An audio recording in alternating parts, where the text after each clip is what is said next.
What are the best school districts right here in Snohomish County? And maybe more importantly, what are the school districts you want to win? I'm going to break that all down for you with all the key stats you need to know right here in this video in just 1 minute. My name is Mike Novak. I'm a real estate agent for the Novak real estate team, part of Real Brokerage right here in Everett, Washington. We live and we work in Snohomish County, so I know this market extremely well. And I've also got 3 kids myself. So my kids have been at a couple of different school districts in this area as we've moved around. I'm going to share with you my personal insights as well as a bunch of information that I pulled and analyzed for you. But before we get into the school districts that are great and that are not so great, I want to talk about the correlation between real estate, which is obviously what we do, we're real estate agents, and school quality. Where you see high school quality, you tend to see better price appreciation. If we look back at 2020 and 2021, markets like Bothell, markets like Lake Stevens did very, very well. All markets did good, but these markets tended to appreciate even higher and have a lot more demand to get into that district. So investing in real estate within a district that is good quality makes a lot of sense. And for some people, it's like a deal breaker. If the district is not good, they're not going there. They're not going to buy a house there. And not only for their own kids, but also just for the long-term appreciation of their real estate investment. So it's really important to realize and to correlate that where you have good school districts, you typically tend to have really stable and consistent price appreciation, okay? So I just want to put that out there. Okay, number 1 on the list, on the good side, North Shore School District. Shouldn't be a big surprise to most people. It's gotten tons of publicity. It's gotten awards nationally as well as a really top school district. And I'm going to put up on the screen just some key stats for you that you want to be aware of. First of all, the Sunrise Elementary is the top-ranked elementary school. It's an 8 out of 10. The Bothell and North Creek high schools are an 8 out of 10, so pretty good. The student-to-teacher ratio is 20-1, so not bad. That's definitely a really important benchmark to a lot of people is, how many kids are going to be in this classroom per teacher? Is my kid just going to get lost in the shuffle? Or are they actually going to have some one-on-one attention when they need it, okay? They invest an average of around $17,000 per student. And you want to look at the dollars invested because it tells you how well-funded the school district is. Are they going to have a great facility? Are they going to have access to new technology? They have a great library, things like that. So definitely look at the amount of money invested per student. It's also going to show you, how well paid are the teachers too, of course, because the better paid teachers obviously tend to be the better teachers. So that's who you want teaching your child. So something to keep in mind. The last stat I want to share with you about the North Shore School District is just the graduation rate. So people that went there for 4 years graduated on about 96% of the time, which is really good. That's the best you're going to hear in today's video. Okay, so overall, North Shore is super good. Bothell is a great real estate market. It's been really consistent for years now. It's got easy access to the east side. So if you've got kids or if district is important to you, maybe you're going to have kids, definitely something worth checking out, okay? Number 2 on the good list is Lake Stevens. And I can share with you some personal insights on Lake Stevens because our kids went to Lake Stevens schools for a couple of years. So I have some firsthand experience with this one. First of all, Stevens Creek Elementary. It's a pretty new facility. I want to say it was built like 2018, 2019, something like that. Don't hold me to that, but it was in that range. Man, is it a nice school. You can tell they spent a lot of money there. Our kids went there, first class facility, great teachers that really cared. It's rated a 9 out of 10 on greatschools.org and for good reason. Lake Stevens High is a 7 out of 10. Lake Stevens High is a 4A school, meaning it's like the biggest. There's like 2,000 kids that go there or more, so it's a large high school, but it has decent ratings. Not perfect, not the top, but not bad. Where Lake Stevens suffers a little bit is really in the middle schools. They're like a 4 out of 10 on the 2 middle schools in Lake Stevens, or at least the 2 that I pulled up. So just something to be aware of. Like the elementary's good, like really good, and then the high school is okay. Middle school is where it takes a little bit of a hit. The ratio of teachers to students is 21-1. And our experience here was actually a little bit different than that. Our kids were in classroom sizes of more like 30 kids. So it's more like a 30-1 ratio teacher to student is kind of what we saw. So I don't know where the stat came for 21-1, but that's not what we saw when we were there. Maybe it's improved. It's been a while now since our kids were there, but that's kind of what we observed was larger class sizes, but the teachers definitely cared.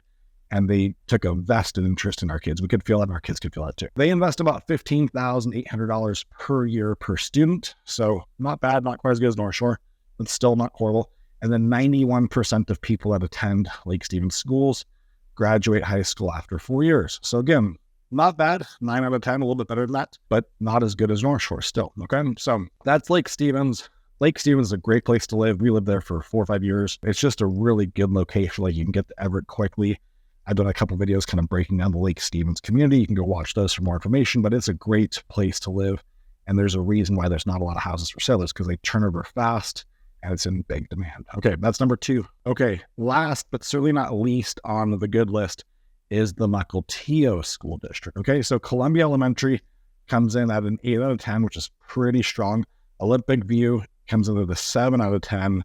That's the middle school. And then Kamiak High, a pretty well-known high school, comes in at an 8 out of 10 and has had some pretty good sports performance too in the last decade or two. So overall, not bad scores. They have an 18-to-1 ratio, which is the lowest on this list right now of students to teachers, which always sits well. And they're investing over $19,000 per student, which is also the highest on this list right now. So obviously a really good place to send your kids. Our kids went to Mukilteo Elementary Schools briefly, and it was a very positive experience. So about 87% of students that go to high school graduate after 4 years. So that number is down a little bit. Like, I'd love to see that in the 90s, of course, like Lake Stevens and North Shore is, but it's still not bad, all things considered. I mean, stay tuned till we get to the bad list. I'll share with you what some of those stats look like.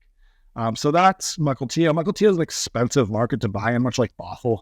You're looking at like 800 plus on a single family house for a decent home that's turnkey ready. But it's really nice, of course, as well. So that's Mukilteo. And then just kind of an honorable mention, Snohomish does pretty well too. Like, Snohomish has some well-rated schools. It's a great location. And Glacier Peak High School's got a 9 out of 10 rating. So not bad either. So that's the good side.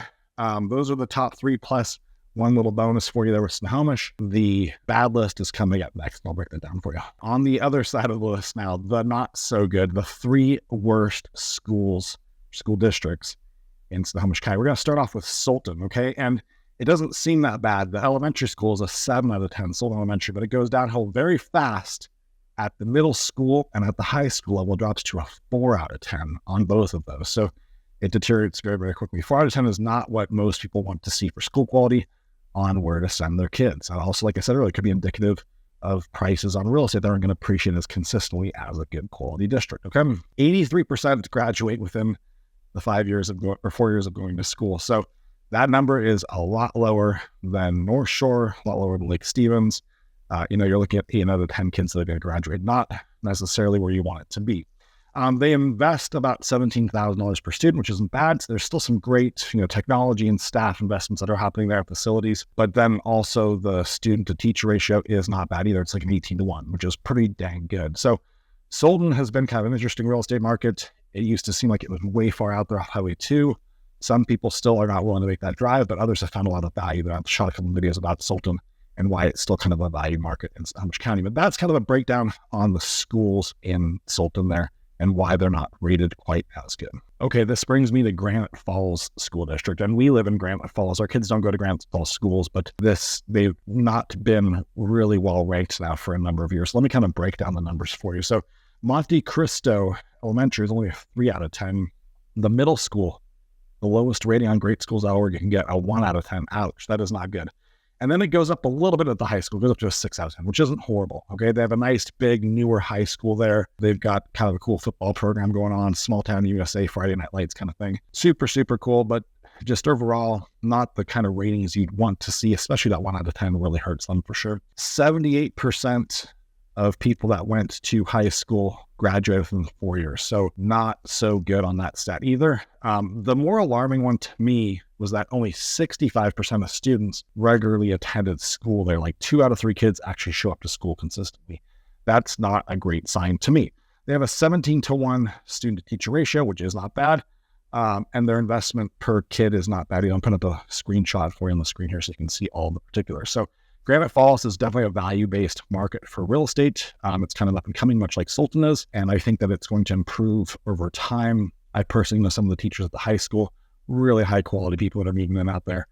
They care a lot about what they're doing. So I'm confident it's going to get better, but I have to be honest with you about where it's at right now.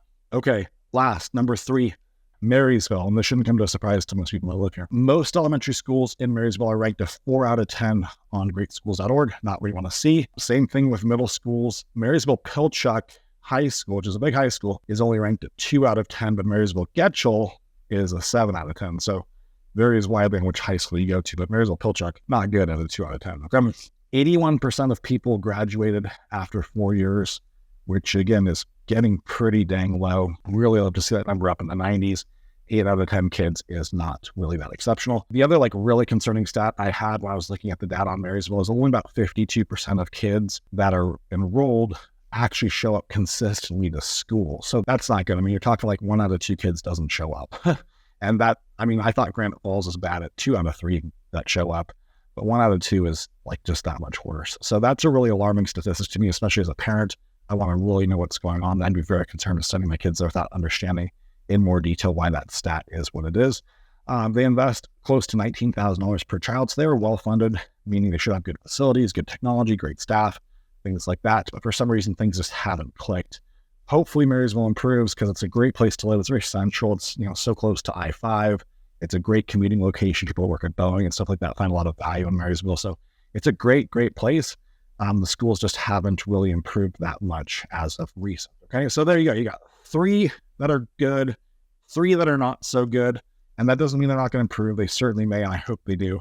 But I just want to candidly share with you where they're at as of right now.